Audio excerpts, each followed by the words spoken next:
Assalamualaikum warahmatullahi wabarakatuh dan salam sejahtera buat doktor dan semua. Baiklah, kami daripada kumpulan Eureka ingin membentangkan mengenai isu keganasan rumah tangga yang berlaku sepanjang COVID-19. Pertama sekali, saya akan menerangkan berkenaan gambaran umum terhadap isu keganasan rumah tangga sepanjang COVID-19.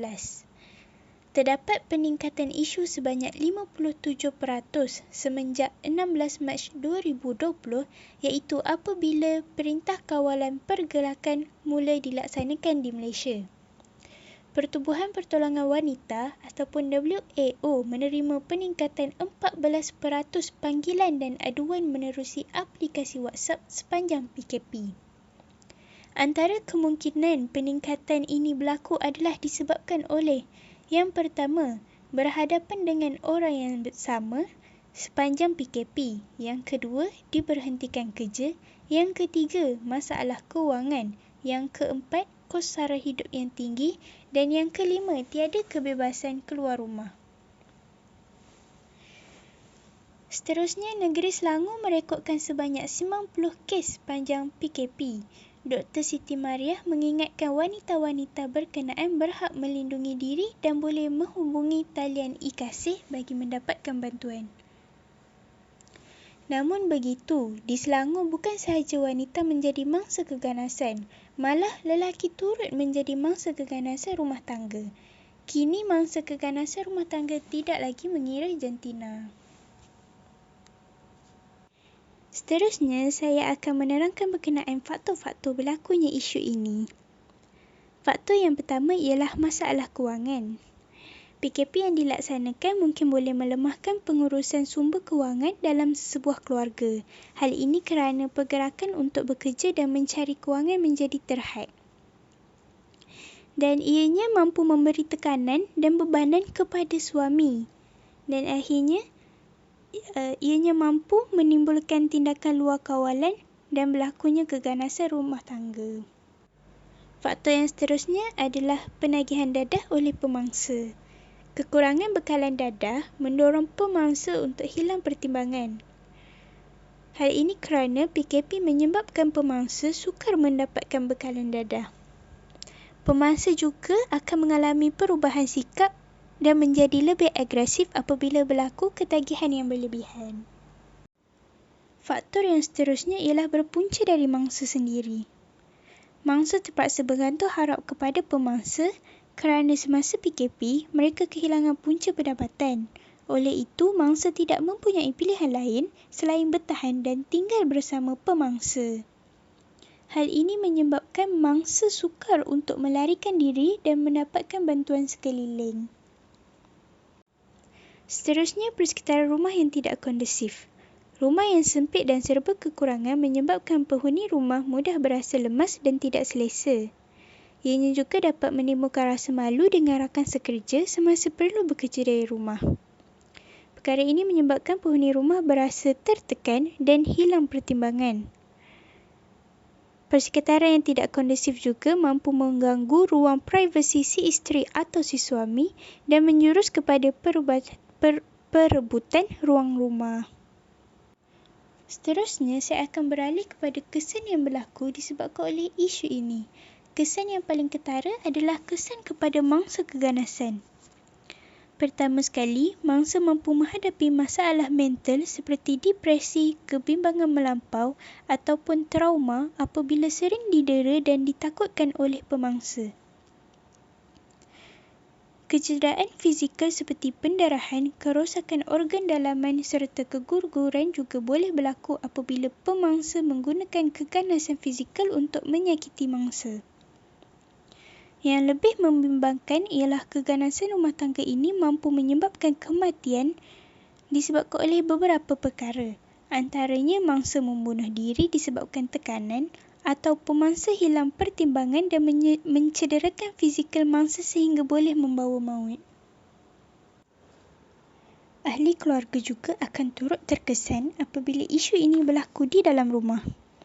Pertama sekali, perkara ini menimbulkan ketidakselesaan dalam suasana rumah dan menyebabkan ahli keluarga yang berpecah belah.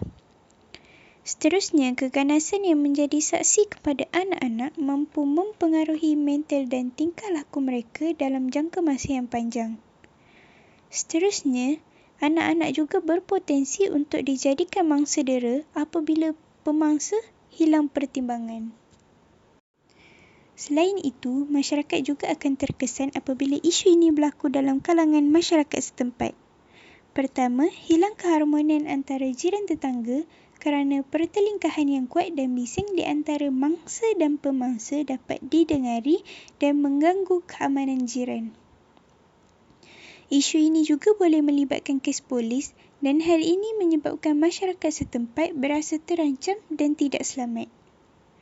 Seterusnya, pekerja yang merupakan mangsa keganasan tidak dapat menjalankan tugas dengan efisien apabila bekerja dari rumah dan hal ini mampu merugikan kerajaan secara tidak langsung.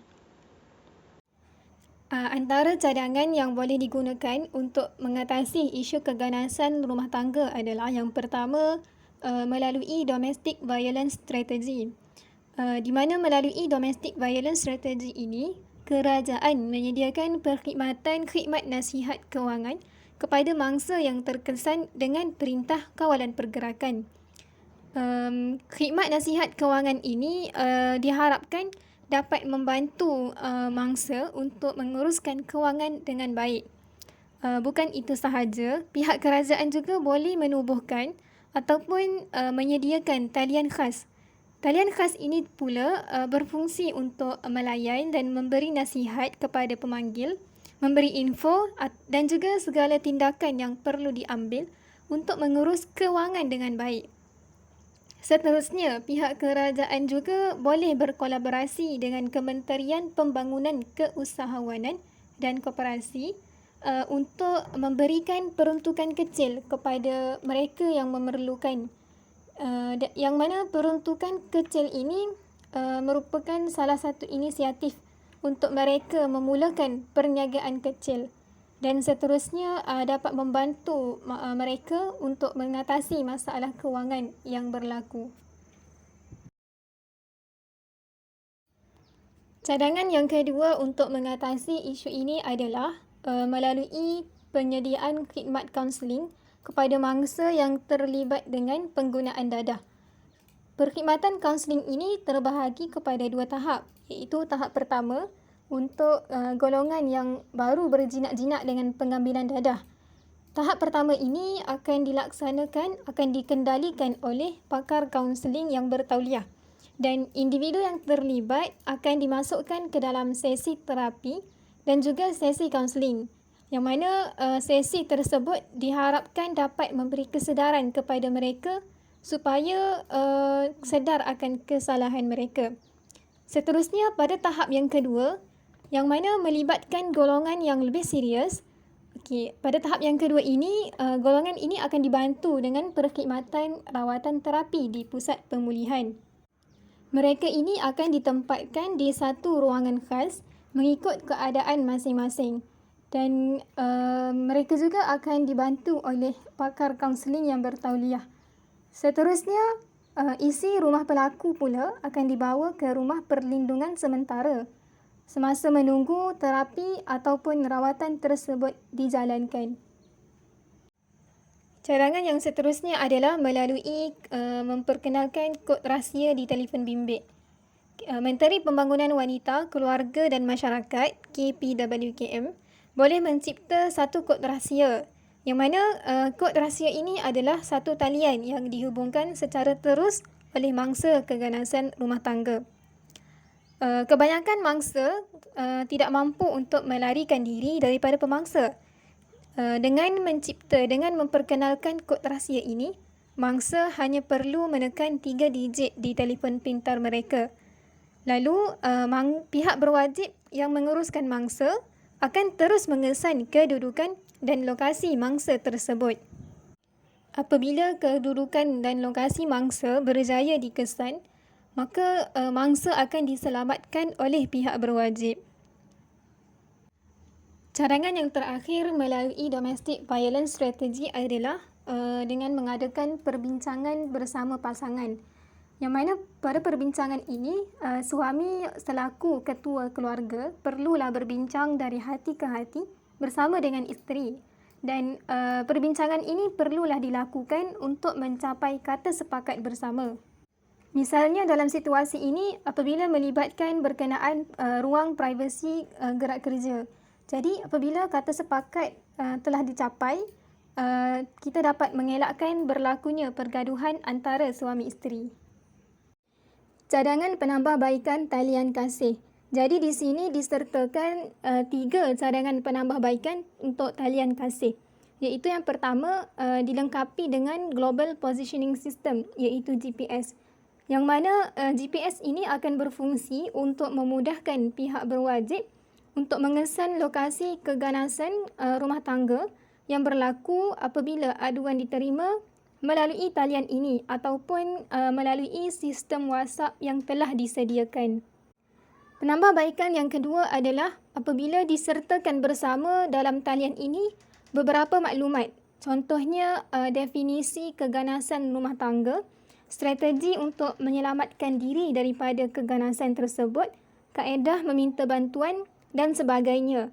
Yang mana maklumat-maklumat ini adalah untuk memberi info kepada mereka yang menggunakan perkhidmatan talian kasih ini. Penambahbaikan yang terakhir adalah talian kasih ini juga menyediakan senarai nombor telefon yang boleh dihubungi ketika berlakunya kecemasan. Contohnya seperti talian kecemasan polis, ambulans, bomba dan sebagainya. Jadi dengan beberapa penambahbaikan ini diharapkan dapat membantu mangsa keganasan rumah tangga ini untuk mendapatkan bantuan dengan secepatnya.